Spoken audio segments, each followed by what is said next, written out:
if you would turn in your Bibles to Chronicles chapter 28.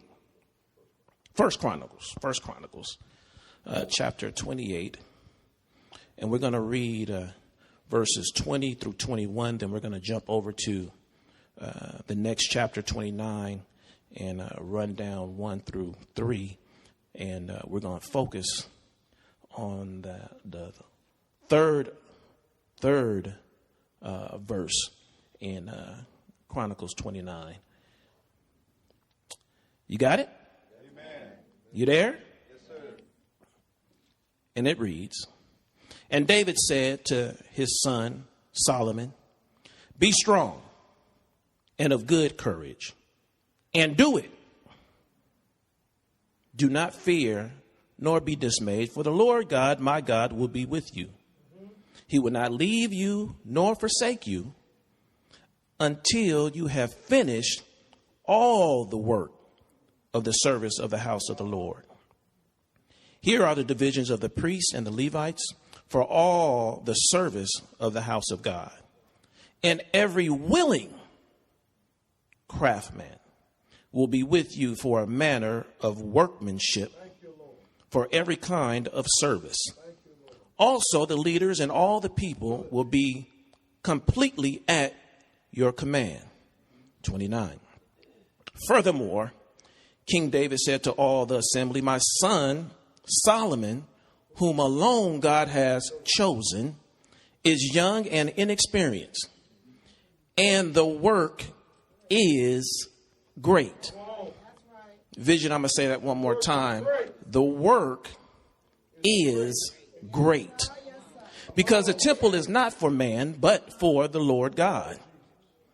Now, for the house of my God, I have prepared with all my might gold for things to be made of gold, silver for things to be made of silver, bronze for things of bronze, iron for things of iron, wood for things of wood, onyx stones to be set, glittering stones of various colors, all kinds of precious stones, and marble slabs in abundance.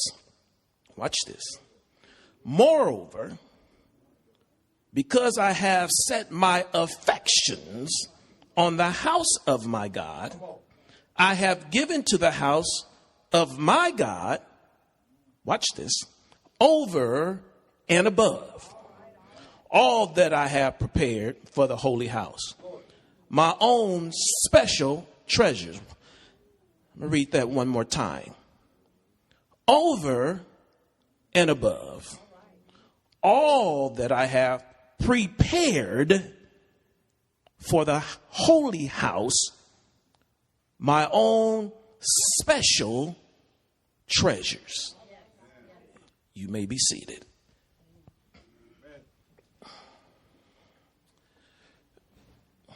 What I can recall, Dr. Hunt, when I was in high school, was homecoming week. Homecoming week. You know, homecoming week, you have the pep rally with the cheerleaders. You know, you have the dance. You know, the dance, you know, you got to, you know, go out and spend a little money. But most of all, what I recall is the pep talks and speeches from the coach and the team captains, because I played on the football team. That is what I recall. And in those pep talks, the coach would get us riled up, get us ready to go, get us motivated to go out there and handle business. Then you would have the captains after the coach would say his thing. you would have the captains get us huddled up, and we'll be talking mess, getting ready, getting us focused, getting us prepared, getting us hyped to go out and take care of business. Vision, I would like for you to allow me to be your captain on today.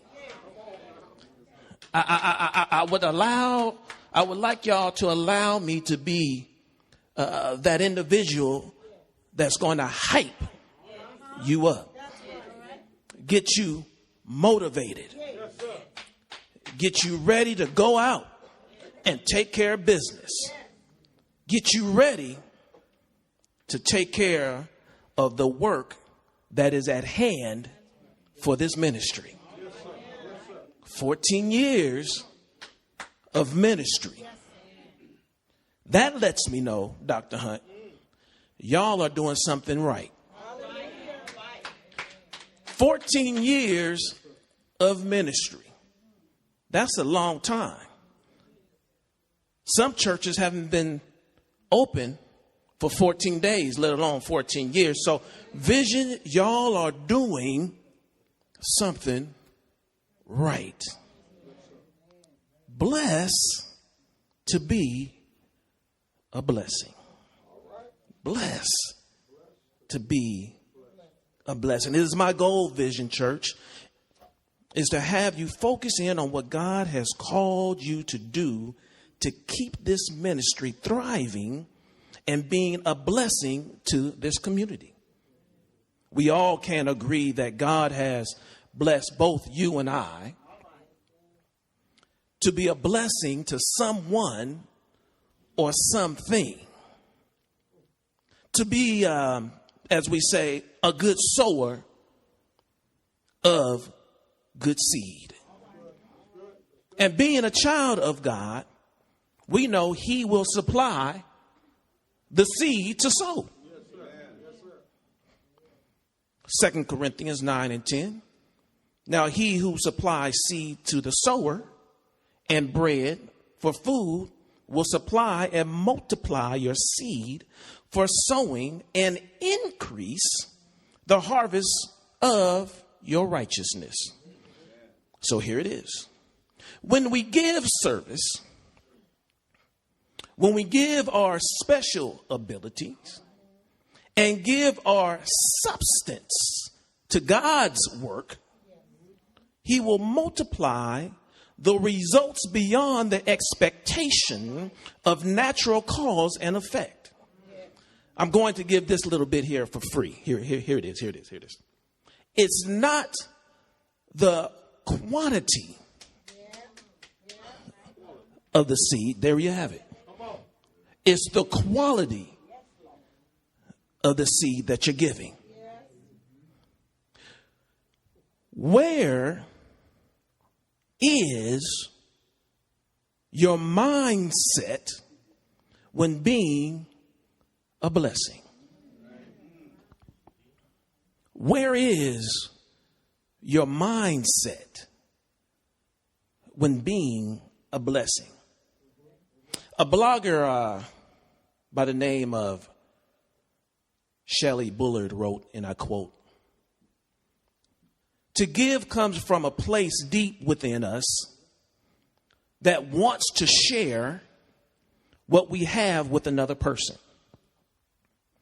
The quality of giving is not I'll go without so you can have, but is more like I have something I like to share with you. When you give and the other person receives, this in turn creates an experience of receiving within you." End quote. What can be taken away from this statement? One feels good when one gives from the heart. God loves a cheerful a God loves a cheerful giver. So the question I ask, Vision, what have you purposed in your heart? Are you willing to commit to moving forward in the growth of this ministry? Bless to be a blessing. Are you willing to go over and above? Are you willing to go to work? Are you willing to go to work? Here we have in these few verses that we read, we have King David. He's in his latter years. In his latter years, he's old age. He's passing the baton to Solomon. David is sharing with the people what God has purposed for the building of the temple. And David is encouraging Solomon in what lies ahead of him. Not only is King David encouraging his son, but also the people in what their part would be in building the temple. That the work is great. And all hands should contribute in carrying it out. That the work is great, Vision. And all hands need to carry it out. King David is giving his pep speech. He is that team captain. And he gives them a great example of what needs to be done to complete this assignment. And that example is free will giving. There are three aspects of free will giving that we will examine on this morning. But before I share these three aspects, I like to give. I would like to give you the definition of what free will giving is. It's a difference between free will giving and sacrificial giving. Difference there. Sacrificial giving is when you have something you don't want to give up, but you do it with the faith that God is going to return it back. Almost sounds like over and above a little bit. That's sacrificial giving. Y'all know sacrificial giving when Abraham took his son up to sacrifice, laid him on the altar. Now, mind you, Isaac, he wasn't a little kid when he did this. He was older. But this is sacrificial giving. He takes him up to lay him on altar, to give him up to God.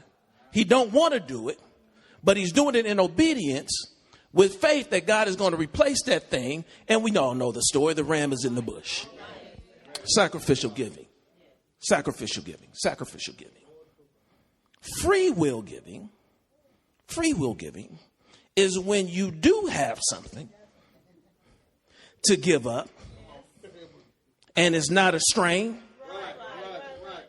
it's not a struggle, and it's not a sacrifice.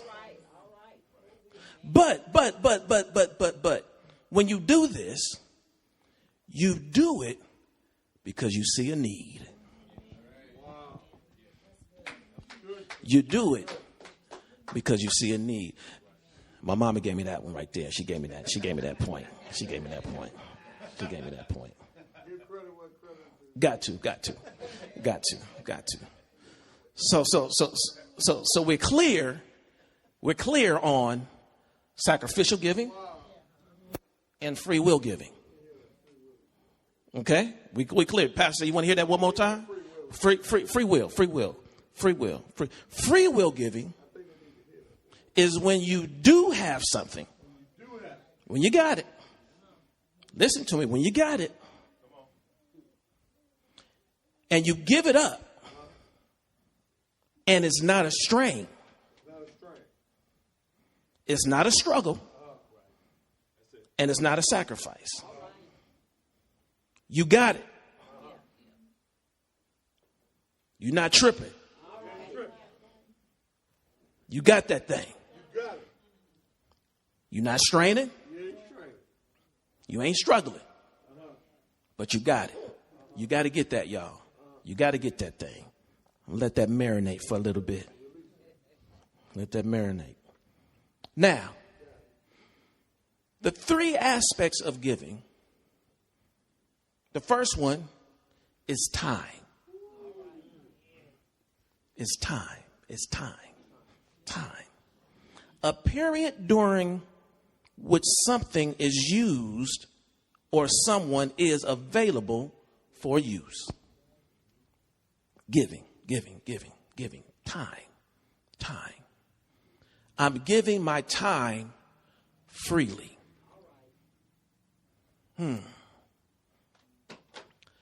It's useful labor. Useful. Not only is it useful labor, it's the quality of the labor. Last night at the banquet, pastor was giving out certificates, giving out certificates, and he gave out this one specific certificate to the young lady that comes in after work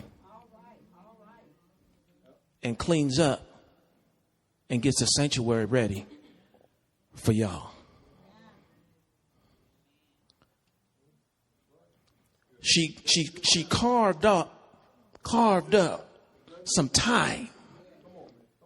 Useful time.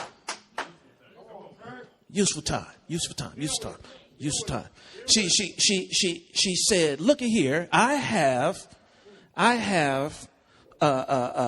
some time I can give up. It's not a struggle. It's not a strain. It ain't a sacrifice." You see what I'm saying? It's free will giving. And when you give up that free will, God does something for that time that you cut out. It's like he adds more time to your time. There you go. There it is. Time. And we see that in chapter 28, 1 Chronicles chapter 28, 21. He says, here are the divisions of the priests and the Levites for all the service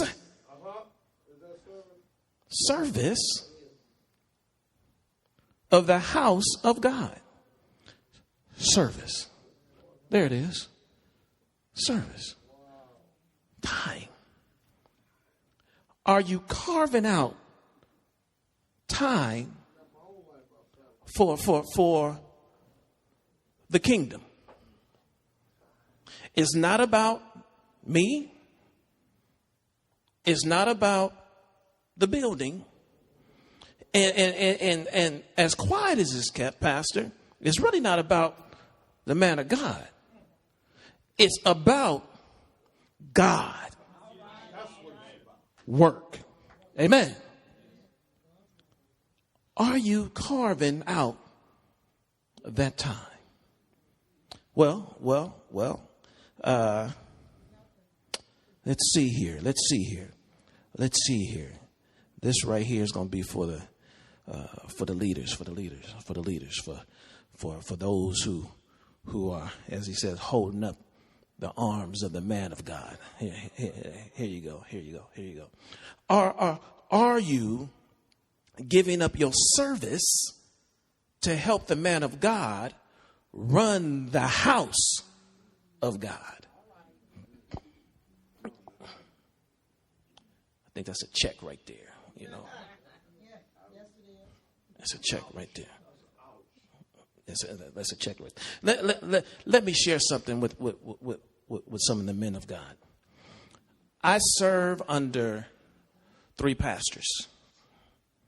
I served under 3 pastors, serving under one right now. So he's my 3rd pastor, Dr. Johnny Baylor.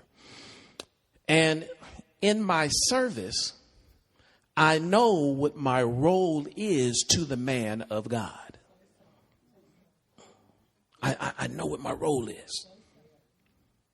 And if my role is to step back and be supportive in the work of the man of God, I do that. I'm not one to step out in front, but I like to be that background singer. Serving the man of God, In other words, staying in position. Be a helper to the man of God. And I know about staying in position because I played football. You know, I was outside linebacker or a rover or whatever you want to call it. I understand that when you stay in position, you're better able to make the tackle. But when you're out of position, like a bunch of guys that were playing on Oklahoma's team yesterday, the score got ran up. But they came back and won. So. Being in position. Time. The second aspect of giving I would like to share with you is talent. The natural endowment of a person. Talent. That's a part of giving. What is your talent? What can you bring to the table when it comes to the building of the kingdom? Talent. What are you able to do to help in the furthering of the ministry? What is your talent? What is your talent? If you're a singer, then you do it free willing.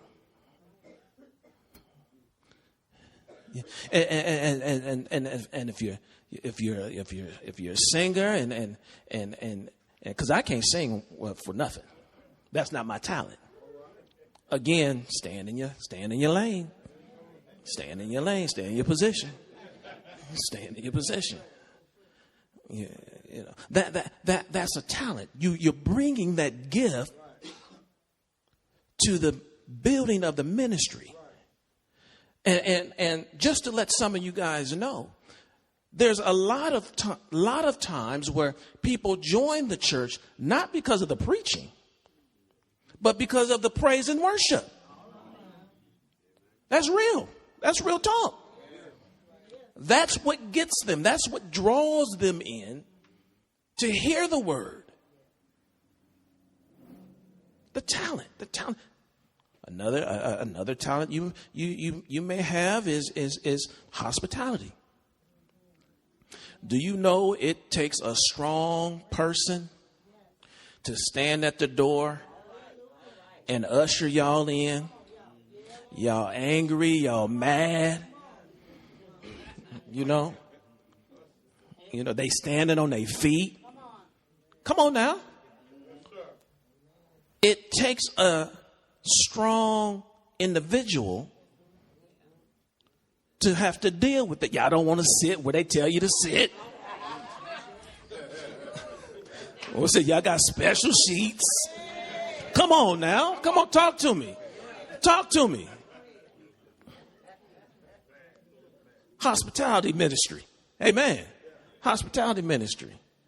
And don't you know, again, they are the first people that are seen when you walk in the church.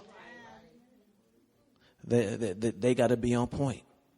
They have to have the spirit of excellence when handling the people. Special talent. And then you have the talent of teaching. Oh, a pastor again gave out a plaque, a certificate to a young lady who has to deal with the little ones. The little ones.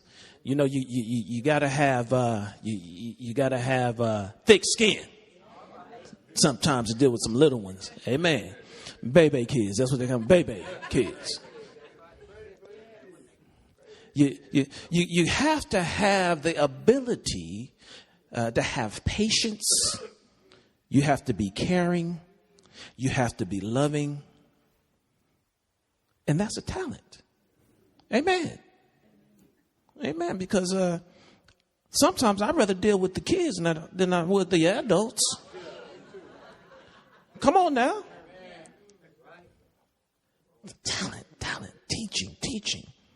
And not only do you have to have that talent of teaching in the classroom, but you also have to have that talent when it's time to stand before the people. A talent. Again, knowing your position. Knowing where you're at.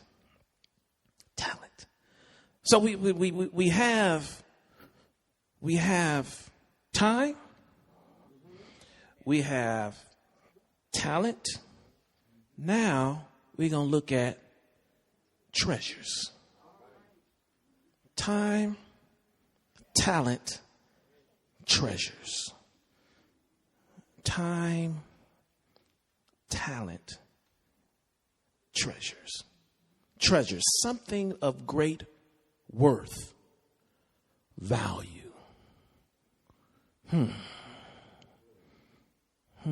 We see that. We see that in 1 Chronicles 29, chapter 3.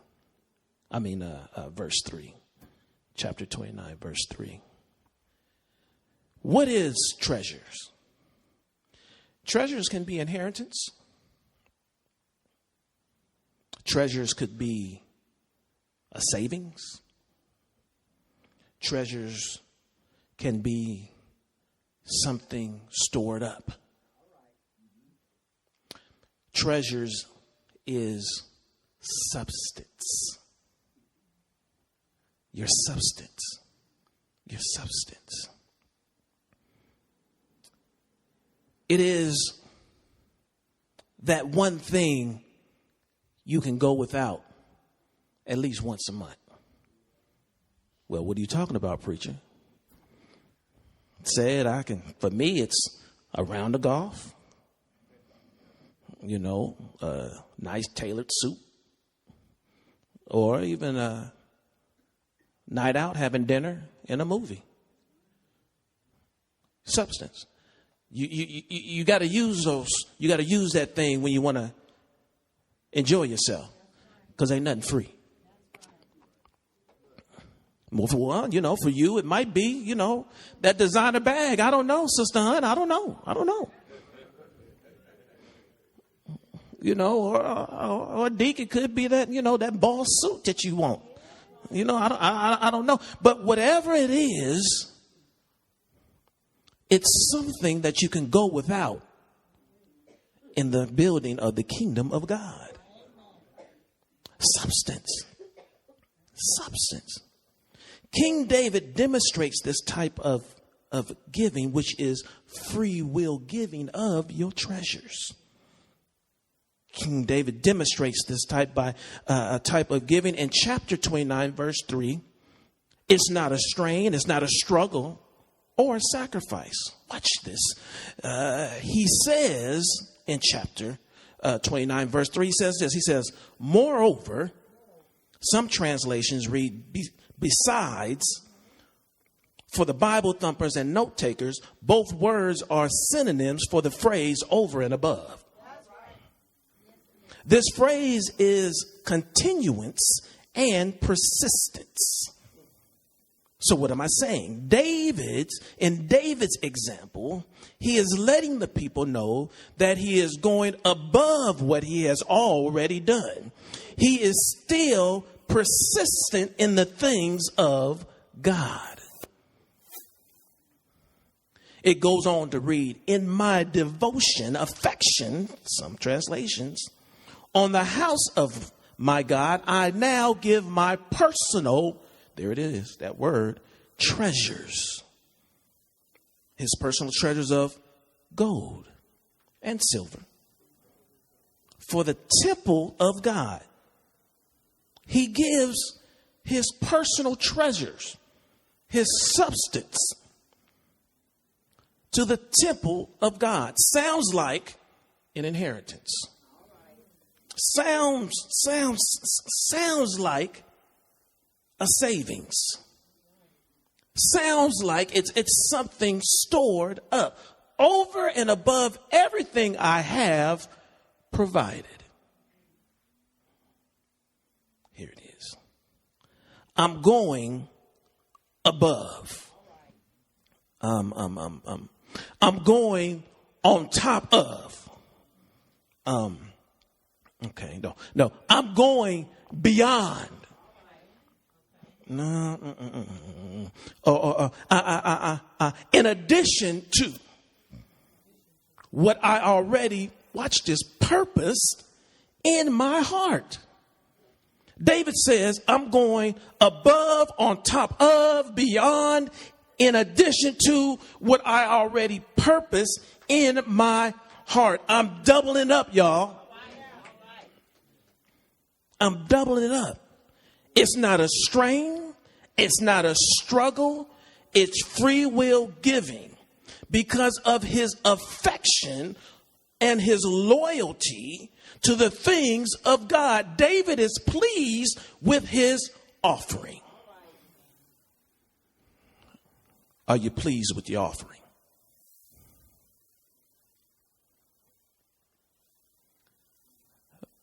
That's the question. Are you pleased with your offering? It's not a strain. It's not a struggle. It's not a sacrifice. It's just free will giving. But in David's example, he says, I'm going over. Yeah, and above. He says, I already purposed in my heart to give to the building of the temple of God. And if you read that in chapter 28, you'll see that he already has set aside what he was going to do. He did that. But here, because of his loyalty to the things of God, his affection to the things of God, his devotion to the things of God, he says, I'm going over. I'm going on top of what I gave. I'm giving an addition to what I gave. What have you purposed in your heart to give to the building of the kingdom. Like I said, it ain't about me. It ain't about the man of God. It's not about the building that you're standing in, but it's about the kingdom. And when you begin to understand that and grasp that, God will start adding to what you already have. This was not a struggle or strain for David. And he was pleased with his offering. He's not second guessing himself after he has given it.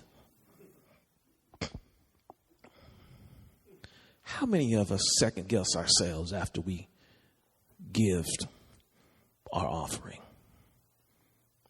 I'm just, it's just a question. You don't have to raise your hand, just wink at me and be like, think about it. All y'all haven't been saved all your life. Come on now. Come on. Because when I came to, when I first got saved, I was like, hold on, wait a minute. That's tight. Yeah, exactly. Be real with it. He says, I purpose this in my heart. I purpose this in my heart. He's not second his actions because it's come from the heart. I'm almost done, y'all. I'm going to drop these few verses on you and just give you an example of free will giving of your substance. Exodus 25:2. Tell the Israelites to bring me an offering. You are to receive the offering for me from each man. Watch this. Whose heart prompts him to give. Y'all shout. Sounds like free will giving. Second Kings 12:4. It says, Joash said to the priest, collect all the money that is brought as scared offerings to the temple of the Lord. The money collected in the census, the money received from personal vows, and they brought, watch this, voluntarily to the temple. Y'all shout out free will giving.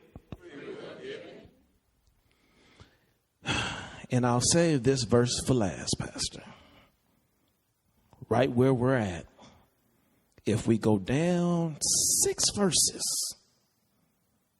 1 Chronicles chapter 29, verse number 6.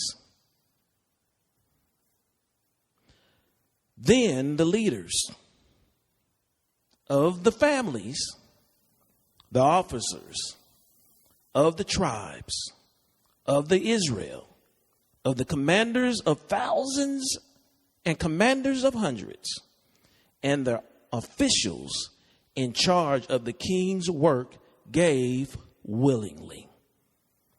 Sounds like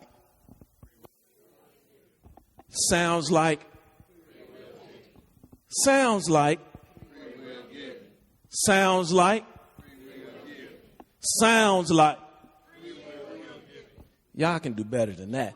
Sounds like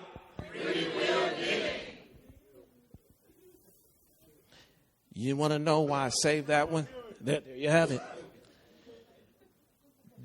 Do you know why I saved that verse for last? Because in this verse, David's talking to the leaders. He's talking to the leaders. If he's going to be an example, then those under me need to be an example. How can I tell you to do something and I'm not doing it? How can I tell my son to eat all his vegetables and he not doing it?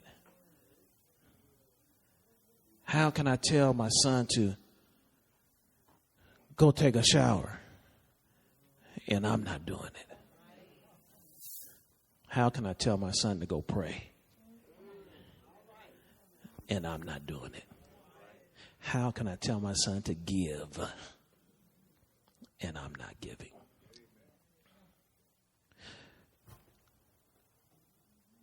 So the question, Vision,